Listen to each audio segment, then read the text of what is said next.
Hello, welcome to the Battle and Barrow Sweatbox edition. Apologies for the light quality at the moment for this intro and the audio quality.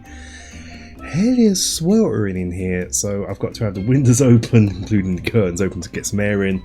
There's a fan behind me. It's hot, but that is ideal because today we're going to look at this from Legendary Games. This is Boricubos. I hope I pronounced that right. There is a pronunciation guide in this, but we'll get to that in a minute. This is a recent Kickstarter song that I backed. Let's do a sort of Caribbean, and this is the Caribbean section of sort of a Caribbean adventures setting, Caribbean inspired, and Latin monsters. So this is 2 books in one. So we're going to be looking at that. This is not a sponsored video. I paid for this myself on Kickstarter, but Legendary Games do have a copy of the Boricubos book. Again, butchering the pronunciation. This is the paperback version, and we are going to be giving this away to one of you lucky viewers, so stay tuned for the end of the video to find out how you can get your whole hands on this book here. But before we get on with the video and taking a look at the book, if you could like the video and subscribe and hit the notification and select all for us, that would be brilliant. It means a lot to us as a small channel. It doesn't take too long for you to do, and we'd really appreciate it. Thank you. So let's have a look at the book. This is the hardback deluxe edition, and the cover is simply awesome. It has this sort of fake leather on it, and this gold embossing with this suitably subtle artwork.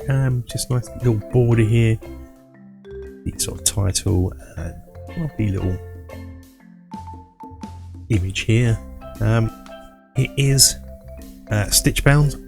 If we look inside, see the stitch in there. It's lovely. I don't think even bloody Wizard of Coast stuff is stitch bound. The price you pay for them. It has a little tab thing in, so you can bookmark. It is full colour throughout. Credits here. Special thanks, and just the so well on these pages have this sort of lovely, the design choice for it is just beautiful. This little bit down the side and the colour of the pages, so you can read the text. Like here, it's going to be the size of the text. This is what you're getting in the version I'll be giving away. You won't be getting sort of this lot here. You'll be getting up to about basically this here. This is the monsters page. It looks like there's a lot more in the monsters than what's in the main book, but that's because these are, most of the time, if you look here, it's all on the same page. It's all monsters on the same page. We'll cover that anyway. Okay, so we got the forward here by the author, and I'm putting in a Miguel Colon. He goes about his background, comes from Puerto Rico, and this is, as I mentioned in the intro, a sort of book on the Caribbean. Now, when I first backed this, I'm not disappointed, by the way, in this. It's quite very interesting, more interesting than what I initially thought it was. It talks about it here that most people, when you say Caribbean, are going to be thinking of tropical waters, treasure islands, and pirates and flintlocks, which, that's fair. But this book, it delves more into the Caribbean, the folklore of the Caribbean, the histories and heritage of the people that made it all up. So really interesting just off the bat. I was like, oh, okay, that hooked me. So I was expecting Pirates of the Caribbean and getting folklore, which is much more my style. So it sort of takes that folklore, takes that folklore and turns it into a setting for D&D, and that's what this bit first covers here. It covers the world of the setting. We have detailed little small bits about the island, nothing too much here. A little map, lovely coloured map there. again, this just goes over, and every so often you get these adventure ideas. So as you're reading this, you might have ideas of your own, but you got these little adventure hooks here that you can develop into an adventure. Obviously, religion is going to be an important factor, as in most fantasy games, and here it goes over the deities. And then we get the races, which are very sort of unique. Little flower people. It goes. They all follow the same structure, so we're going over those, and then we have reasons for adventuring, the traits for these people, and feats for them. So we go over. There's sort of shark men, which is cool. I don't know, gecko guys. So yeah, not even all two-legged humanoids. Some like this are sort of windy, lightning-y, stormy races. Could be interesting to play. You know, bird people. Obviously humans, we have humans, but looking more like how you'd expect native Caribbean people to look, I guess. Fire people reminds me of Moana, big deity at the end of Moana. And then we go over the races. So here, the book sort of changes races. That's new pathing for races, classes.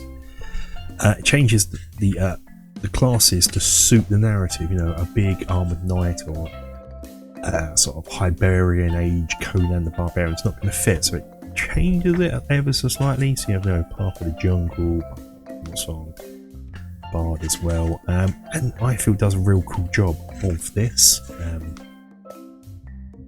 My favourite being the Ranger, because as we all know, the Ranger is not the best class in D&D, but come on, you can be a shark man Ranger riding a hammerhead shark. That's what you want. That's made it cool. So again, as we go through it has all new options for them for when you level up and stuff for most of the classes. Wizards, I love this image of a wizard in my games, Pirates of Mystara. If you've been watching it for a while, I had a wizard called Jasper.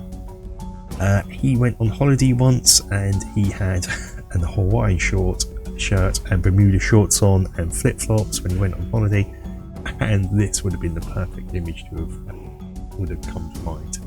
Brilliant. We also have a new class, the Shaman class. It goes through all the level options here and the class features, which, you know, very suitable for the setting, very apt. That's pretty cool. Some spirit mirrors. Let's flip forward a bit to obviously what new setting book is complete without spells that are fitting with the setting. Very cool. I'm not going to go into too much wrong, so I don't want to give too much away. I'm hoping just give you a little taste here of what you're going to expect. Items, mundane items, and magical items are also included. You're not going to have metal plate armor, so to replace that, we're going to have things like kelp armor and hardened coral armor. Really cool stuff, just to keep in with that aesthetic of the setting. Next, we have a GM's guide to the setting, where we go over the islands. The only problem is here for me, and it's only a small problem, not a big problem because we've already got it, but the map is right back here, if you remember. I wouldn't mind another map up here as we're going through the geometry, but perhaps a bit more detailed as it's a GM map. This is the sort of player map, sure, things to be discovered. A bit more detailed, but ho-hum, if that's the only nitpick complaint I've got for this book, we are on to a good stand. Does that look like the dude from Hellboy? Hellboy 1 and 2. Sample settlement here, where we go over a generic village, if you like, that can be used in not only this setting, but you can also transpose that to any sort of tropical setting, I guess. Again, just look at this, unlike sort of 5e, draws me into this setting rather than puts me off of it. So good, all good here. Here's the magical items. We had the mundanes, the magical items here, which is pretty cool. Let me borrowing a lot of this when I do my Serpent Peninsula setting next. Well, heading off to the Serpent Peninsula soon in Mystara. As an aside, I'm already covering that in great detail over on my Patreon, so if you're not a Patreon member, perhaps go over there and you get loads of extra videos over there. Lots of extra videos that I don't do here because YouTube doesn't like creativity at the moment. So of course, a setting without monsters. We've got some new monsters, which again will be taking these and dropping these into the Serpent Peninsula, I think, which will be very much sort of inspired by this, you know, that tropical Caribbean-ness about it. And we have some adventures, because we don't have adventures. These are all cool little sort of standalone adventures. I guess you could link them into a campaign without too much trouble. All with these lovely full colour maps. And I guess my thing is, for these maps, this is probably more of a modern D&D thing than anything else. You can see the grid here, it is a square grid. I'm used to wilderness being hexes, I just find that easier to work with, but it's not like this is a big wilderness area, it's more like a localised map, I guess, so not too much of it. Yeah, no, I'm just trying to find things to nitpick so it doesn't sound like I've got nothing for praise for it. Yeah, this adventure looks cool. I may be borrowing this certain areas in the Serpent Peninsula. Sort of nice bit of terrain I can imagine building there out of this dragon bones here. And NPCs based on the races and monsters found within the book. So that would be the book, the softback we're giving away. Because this is Deluxe, it has 2 books in one. So the second book is Latin American Monster. So again, it has a bit of an intro explaining behind what's going on, and then it has a sort of the list of the sort of Latin American Caribbean regions and where the monsters that this book contains comes from. It's my type. Where have I gone past it already? It must be at the beginning. I should flip back. I didn't see it. Lost it. Nothing like a good. Must be further on into the book. There is a guide to pronunciations as well, which are very, very useful. So again, this is just an A to Z list of monsters, and as they come from a lot of Latin American folklore, they are some, for me as a English Westerner, if you like, weird but truly wonderful when you look at them. And that is the stuff of nightmares. This thing here, if there was a thing in the 70s, 1970s, this picture, famous picture taken of this massive tadpole monster and this guy in a boat, kind of reminds me of that. Is that what that was? It looks like it was taken somewhere tropical. Need to look into that. If you know what I'm talking about that picture, let me know in the comments. And if you've seen it, was it meant to be one of these things? Let me know. Let me know in the comments.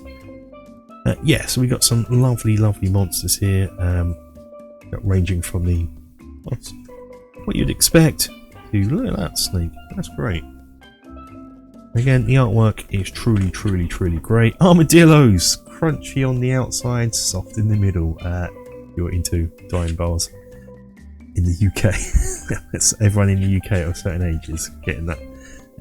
Caimans, with sort of crocodiles. So yes, some of them are what you'd expect, some sort of mundane animals, some truly, truly freaky. I love carnivorous plants like monster plants. I use those a lot in my games. I use them a lot more, I think. And yes, I am going to drop a giant flytrap into my world. This is just great. Ghost sort of cart pulled by balls. Again, the artwork is truly great. Cats, who doesn't like big cats? Everyone loves big cats. Ocelots and jaguars, great. Electric tail cats. Whoa!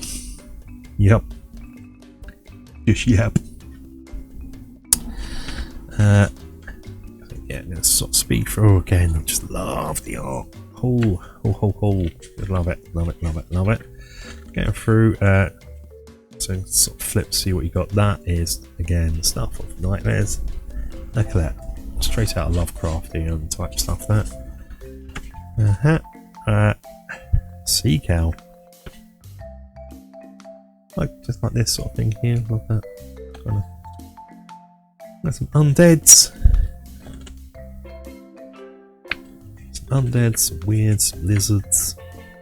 Yay, were-crocodiles. Sharktopus. Who doesn't like a sharktopus? Don't like a sharktopus, something's wrong with you. Okay, some were-creatures.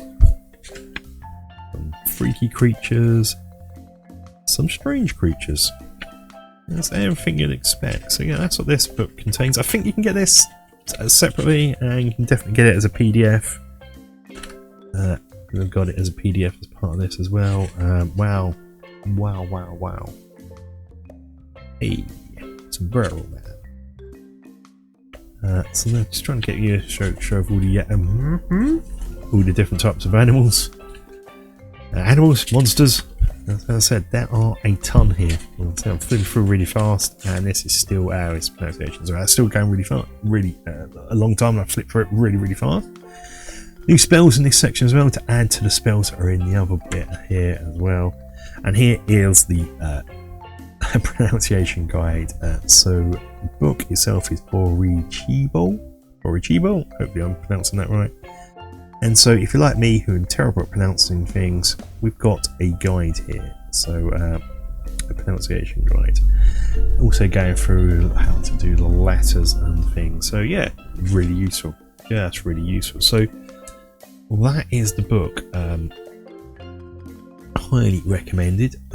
Really pleased with this Kickstarter. I was hoping to get this done soon in this video, because they've had another Kickstarter to do with sea creatures and the Pirates Companion, which I've backed, and it's on the way. So I was going to let you know about that Kickstarter in this video, but I was far too late to get this video out, so I apologise for that. Legendary Games have a real quick turnaround on their Kickstarters by the seams of things, so I guess it's more a case of the product's already made, and then this is just for the next printing of it. You're just paying for the next printing, so that's great. So quick turnaround. So I'm looking forward to getting those books, which I shall do a video soon. How do you get a copy of this? This is the paperback copy, the standard edition of this. It contains all of the good stuff we've just had a look at in the first book, of all the NPCs, the adventures. Difference is, if you look here, it's not as colourful as the deluxe book. The deluxe book here. 26. There's different pages as well. So it's not quite. It has everything in here, just not in the same order and the same sort of colour. So this one is much more colourful. This is nonetheless still a fantastic book with all that fantastic art we've just looked at. But how do you guys get a hold of this copy, which has been kindly... I did pay for this myself, I did back the Kickstarter myself, but Legendary Games has kindly given me this copy to give away to you lovely people. So I guess, how do we do this? Well, first of all, subscribe, go and follow Legendary Games on X, Twitter, or your favourite social media platform to keep up to date with their Kickstarters. Come back and subscribe to this channel, like this video, share this video, comment on this video, and that's going to be the key to winning one of these. Do that, like, share and comment, and I'll pick a one of you lovely viewers at random, and I'll do a video announcing it. Probably it's going to be the end of September, say the 24th of September. Let's have a look at a calendar rather than picking a date out of my brain.